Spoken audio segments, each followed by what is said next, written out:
세상에 떠도는 기묘한 괴담들. 첫 번째 이야기, 어미를 죽인 살모사가 점점 거대해졌다. 필자가 어릴 때 동네에 별자가 하나 있었다.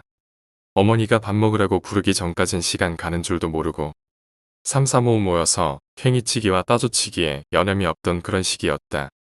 놀러 나갈 때에는 어머니가 언제나 아무 말 없이 1,000원짜리 한 장을 손에 쥐어주셨는데 간식 사 먹을 돈도 아니고 장난감을 살 돈도 아니었다.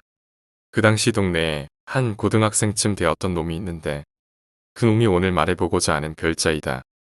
외형상으로는 10대가 아닌 20대 중반까지도 볼 수 있던 거구에 겨울만 아니라면 언제나 상의를 탈의하거나 얇은 나시티 같은 것만 걸치고 동네를 돌아다니며 어린애들 팽이나 따조를 빼앗아 가거나 장난감을 사려는 돈을 빼앗아서 담배를 사 피우고 술도 사서 마시곤 했다. 처음에는 그저 껄렁한 동네 양아치에 불과하다고 생각했지만 한 사건을 계기로 동네에서도 건드려서는 안 되는 존재가 되었다. 자기 자식의 장난감과 돈을 빼앗가려는 그놈을 목격한 부모가 그 녀석을 불러서 심하게 나무랐는데 그놈은 그날 저녁에 자기 어머니와 함께 자기를 나무란 그 아이 집으로 찾아가서 물건을 때려 부수고 그 모자도 심하게 구타했다. 그 일은 그놈과 그놈 어머니가 구속이 되어야 할 만한 일이었지만 어찌된 일인지 오히려 피해자 가족이 이사를 가는 것으로 일이 마무리되었고 누구도 건드리는 일 없이 왕좌를 차지했다. 그 놈은 오히려 더 기고만장해 동네를 자기 구역이라면서 동네에서 노는 아이들에게서 자릿세 같은 거를 받았다. 그 돈이 1,000원이었다. 시간이 흐르고 필자가 고등학생이 되었을 무렵 그 별자는 더 이상 동네에서 아이들의 돈을 빼앗지 않았다. 대신 활동 영역을 사람들이 많이 다니는 시장가로 옮겼다. 가끔씩 시장가의 진풍경이 펼쳐진다. 활발한 시장터가 가끔 얼음물이라도 끼얹은 듯 조용해지고 길가의 사람들도 한쪽 길 구석으로 비켜선다. 하루에 한 번 정도씩 그런 일이 발생하는데 그 별자놈이 친히 자기 구역을 순찰하는 그때였다. 탱탱하게 붙여 입어진 반바지에 역시나 탈의한 상체는 번들번들 땀으로 미끈거렸는데 전에 없던 것이 생겨 있었다. 커다랗고 시뻘건 구렁이 한 마리가 별자의 몸뚱이를 휘감듯이 문신이 새겨져 있었다. 본인 스스로를 적살하고 붉은 뱀이라고 부르는 모양이지만 시장가 사람들은 살모사라는 별칭으로 부른다. 여느 매체에서 살모사가 자기 부모를 해하는 뱀이라는 이야기가 호구라고는 하지만 그 녀석은 실제로 부모를 해했다. 어린 시절 자기와 함께 이웃집에 쳐들어가 함께 폭행을 일삼았던 자신의 어머니를 말이다.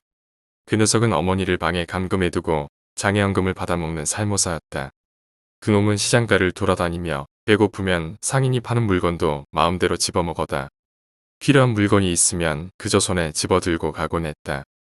다행히 말도 안 되게 터무니없이 집어가거나 내놓은 물건들을 뒤엎거나 하지는 않는지라 상인들은 그저 못 본 척 참으며 살아갔다. 살모사는 그렇게 살았다. 그러나 살모사도 어느 날 임자를 만났다. 시장터로 이사온 한 청년이 머리털을 노란색으로 염색해서 물들이고 있었는데 그게 살모사에게 마음에 들지 않았었던 모양이다. 해서 살모사는 시장가 화장실에서 그 청년을 뇌심패주었던 적이 있는데 그 청년이 무슨 파인지 조직에 몸담고 있었던 모양이다. 부슬비가 내리던 어느 날 시장가 중심부에 끌려 나온 살모사는 7명의 조직폭력배들에게 둘러싸여 온몸에 피칠갑을 할 정도로 두드려 맞았다. 놀라운 점은 보통 사람이라면 그런 상황이 되면 패배를 인정하거나 목숨을 구걸하거나 도망을 친다거나 할 터이지만 살모사는 그렇지 않았다. 오히려 벌어지는 자기 몸의 상처를 보면서 키실키실 웃어댔다. 그리고 잊을 수 없던 그 아기에 찬 살모사 악마의 목소리를 들었다. 얼굴들은 다 기억해 뒀으니까 라고 했다. 친구들과 PC방을 갔다가 돌아오다 구경꾼 사이에 끼었던 나는 그 장면과 그 살모사의 말을 잊을 수가 없다. 한동안 살모사는 동네에서 사라졌다. 그리고 몇 년이나 돌아오지 않았다. 필자가 군대를 전역하고 돌아왔을 때 시장가에서 살인사건이 일어난 적이 있다는 소식을 전해 들었을 뿐이다. 그리고 그 살인 현장은 노란 머리카락의 모 조직원 일원의 집이라는 이야기이다. 그 일로 감옥에 갔는지 시장가에서 여러 명에게 둘러싸여 공별을 치른 후 쭉 몇 년간 살모사를 본 적이 없다. 살모사를 본 것은 지난 작년 봄 오랜만에 시장에 방문했을 때이다. 정말 오랜만에 본 것은 살모사였다. 예전과 같이 번들번들한 문신을 드러낸 모습이 아니었다. 놈의 얼굴도 이제 나이를 제법 먹었다. 근사하게 정장을 입고 시장가를 돌고 있다. 다른 정장 입은 사람들과 함께 말이다.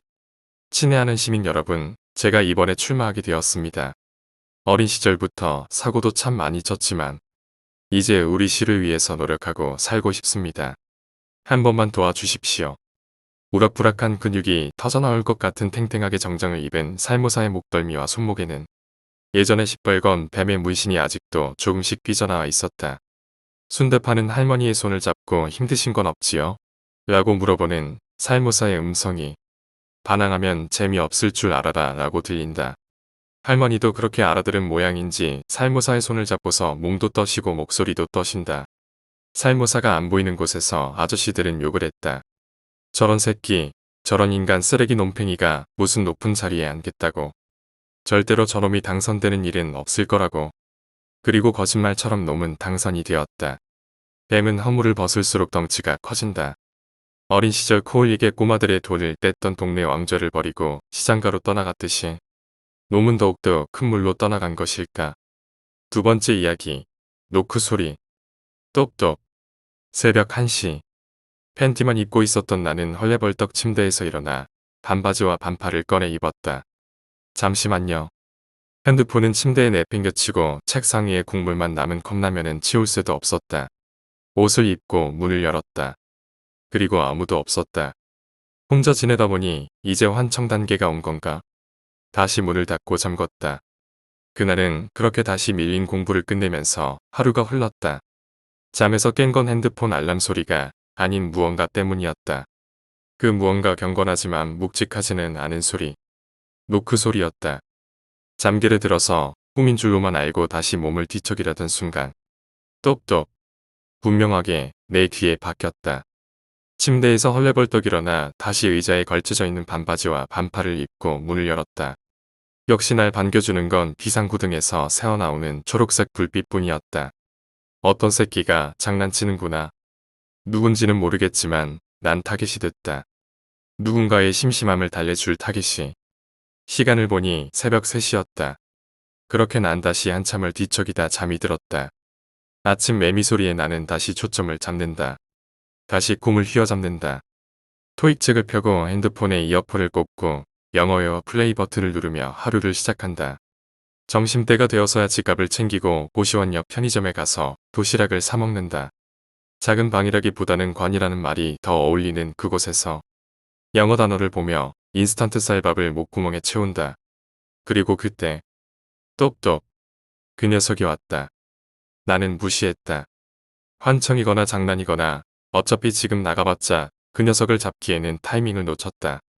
난 다시 나무젓가락을 짚고 밥을 풀었는데 똑똑. 평범한 녀석이 아니었다. 네, 잠시만요. 어쩌면 총무거나 옆방일 수도 있었기에 침착하게 대했다. 문을 열고 손님을 맞이하려는데 문밖 복도에는 텅 비어 공허했다. 그리고 그때부터 나의 공부는 망가졌다. 난 옷을 입고 녀석이 다시 오기를 준비하고 있었다. 녀석을 잡을 그 순간을 대기하고 있었다. 녀석은 오지 않았다. 난 다시 어쩔 수 없이 펜을 잡았지만 옷을 벗지는 않았다. 저녁 7시가 되어서야 문 밖에서 소리가 났고 그 소리는 고시원 총무가 빗자루로 복도를 청소하는 것이었다.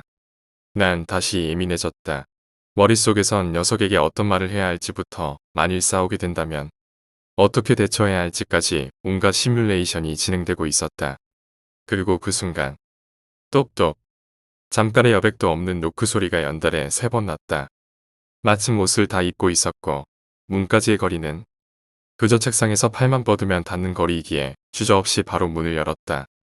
문을 열자 고시원 여자 총무가 내게 등을 보인 채 바닥을 쓸고 있었다. 총무는 무슨 일이냐는 듯한 눈빛으로 날 쳐다봤다. 마치 아무 일도 없었던 것처럼. 노크하셨죠? 난 미간을 찌푸리고 물어보았다. 세게 나가야 했다. 여자한테 말도 몇 번 못 걸어본 나지만 그 순간만큼은 그래도 박력 있게 나가야 했다. 그리고 총무는 아니요, 안 했는데요. 라며 시치미를 뗐다.